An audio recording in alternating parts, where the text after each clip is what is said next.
Something strange has been happening in the month of March. Things have changed.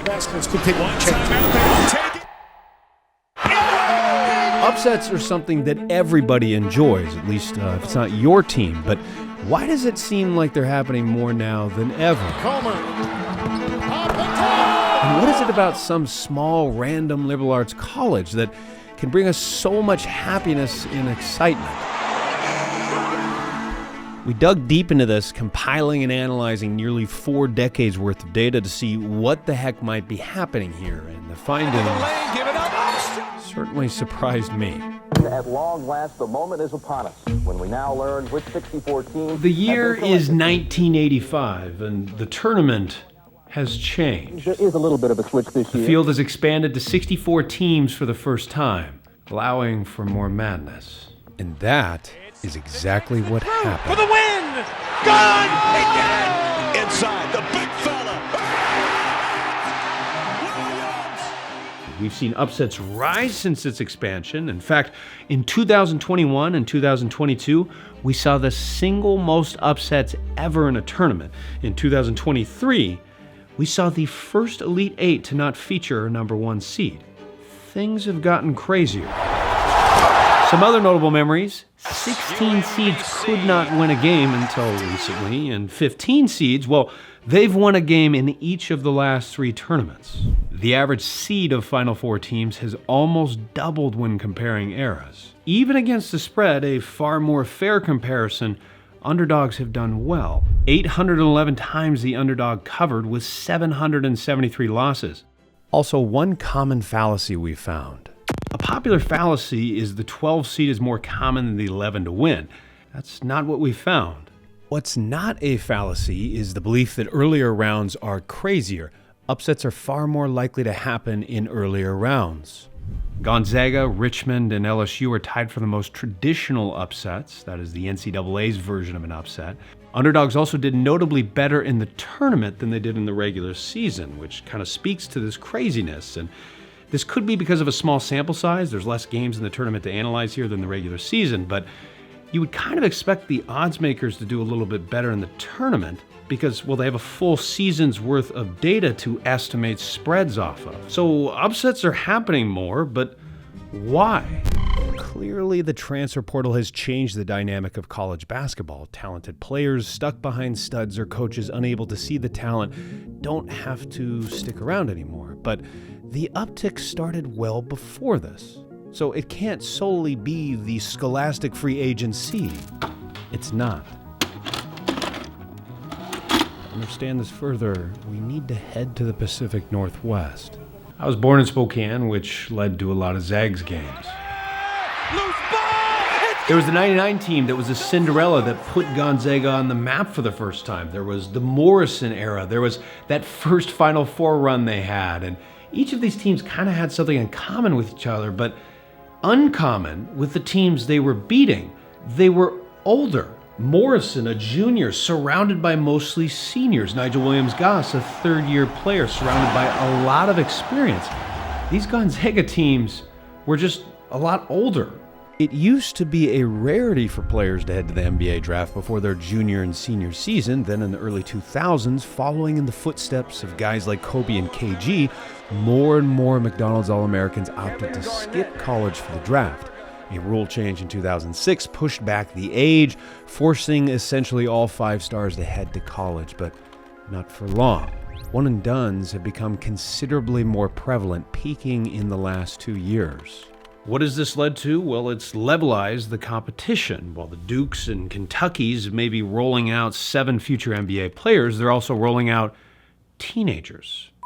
This isn't gospel, but if we look at the top 6 schools since 2006, when this rule change occurred, they had more championships in the 18 years prior. Just look at most of the Cinderellas. 2021 Loyola Chicago, 5 of their top 6 scorers were seniors. Senior-laden rosters are the case for almost every mid-major Cinderella. Even if we look to the Power 5 teams that have made a run and won a championship, Villanova's team, DiVincenzo, Brunson, Bridges, all upperclassmen. Duke's team, mostly juniors and seniors. Obviously, there have been a few exceptions, but most of these championship teams are not full of one-and-dones. Imagine if any of these Kentucky rosters decided to stick around until their junior or senior year. Are we supposed to envision a world where they don't somehow win it? Instead, it's kind of become this game now where you're almost better off with 3 to 4 fringe NBA guys that do stick around until their senior year and maybe having 1 or 2 one-and-dones. But one-and-dones aren't the only contributor to this rise in upsets. Far from it. Basketball has become a global game, and with a higher volume of skilled players, there's a higher volume of skilled teams. But the borders to basketball aren't the only thing that has changed. The game itself has changed. As many of you know, teams shoot a lot more threes now. In fact, the percentage of points scored rose steadily every single year since the advent of the arc until it stopped in 2008. And not just because of a global recession, they moved the line back. Shooting percentages fell from 35 to 34%. Attempts fell from 19 to about 18 a game. And three-pointers accounted for just 27% of all total points a year after setting the record. But by 2015, 2016, teams had adjusted. They had caught up, and they surpassed that previous record, hoisting 20.5 three-pointers a game and making close to 35% of them. These shots accounted for nearly 30% of all points. The result? More small, less big. This leads to more blowouts, but simultaneously more upsets. And this increase in perimeter play means more guards. Something fascinating I've always wanted to look into since my college days. How about Allen, huh? That is John Allen. You probably don't know who he is because he played for Division II, Western Washington. You probably know who this is, though. Their kid Allen's going to be one of the best players in the country, or is one of the best players in the country. Out of all the Division I guards I played that year, Allen was clearly the best, so why was he at a Division II? Why was Mike James, who just set the EuroLeague scoring record, at my junior college? Why was Derek White at Colorado Springs giving me buckets?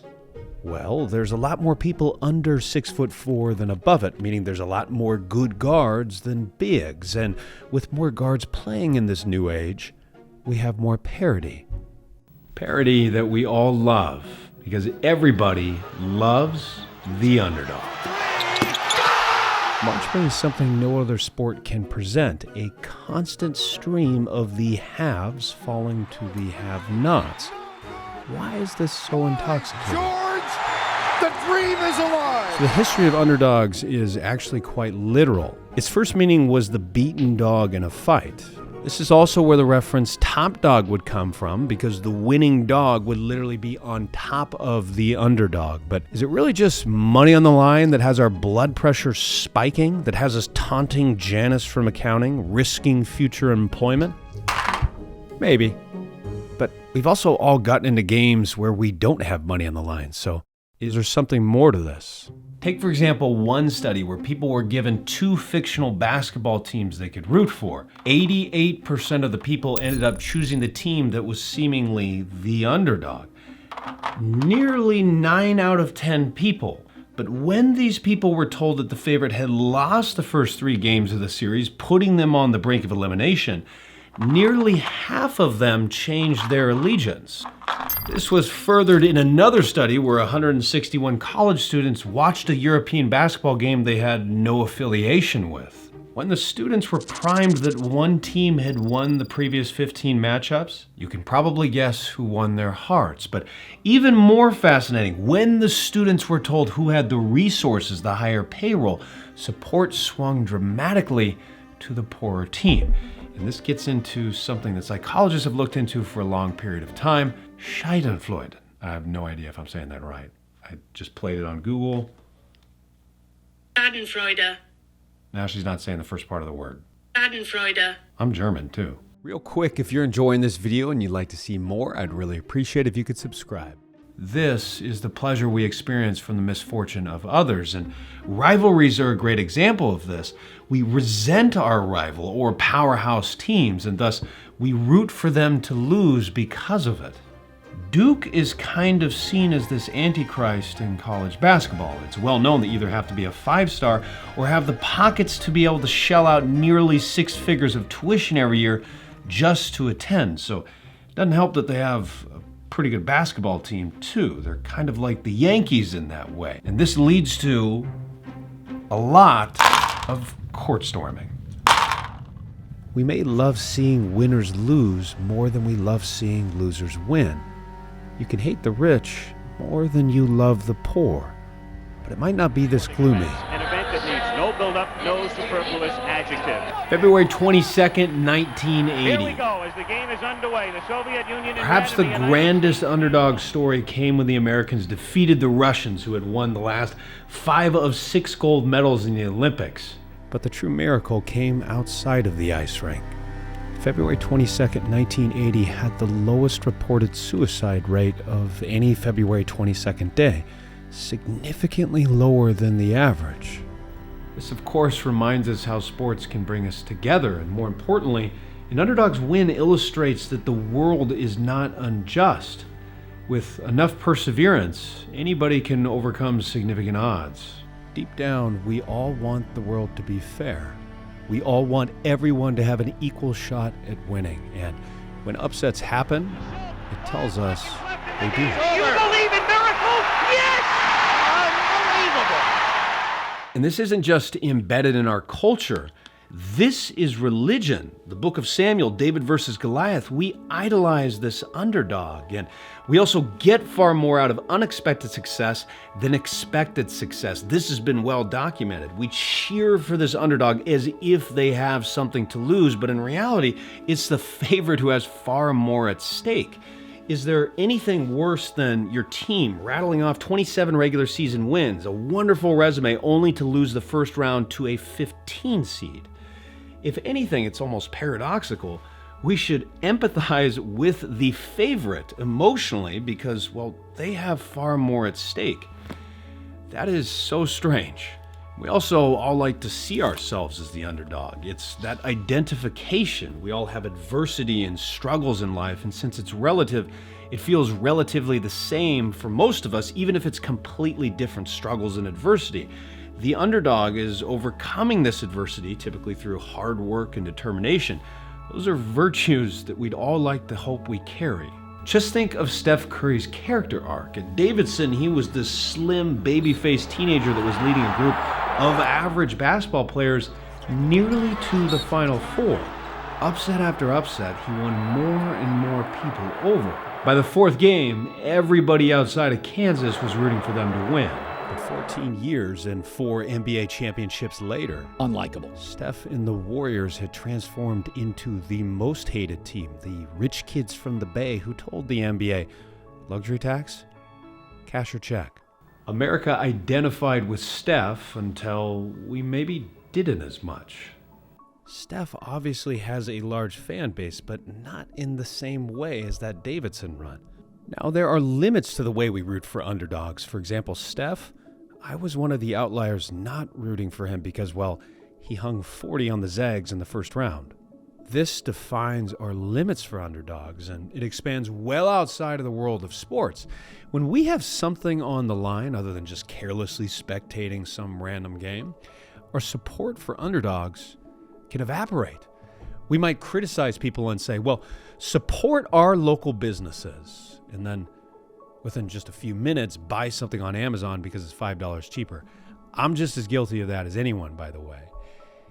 But this in sports is expressed by the fact that we will root for underdogs unless it's at the expense of our team. Ultimately, our priority is our own team. As Scott Allison would say, professor from the University of Richmond, our support for underdogs is a mile wide and an inch deep. Personally, I can't wait for the tournament to start this year. And if you need an underdog to root for, how could you not love Wazoo? I'm a little biased. I'm from Eastern Washington. My dad went there. But they're a team that got decimated by the transfer portal last year and lost virtually everybody. They're a team that is full of JUCO and Division II transfers. And they're a team that has somehow broken through for the first time in 15 years. Oh, and their point guard, Miles Rice, a freshman, was battling cancer last year. These are the reasons why we watch sports. Is there anything better than the opening round? Hope you enjoyed this video. Make sure to subscribe if you haven't, and take care.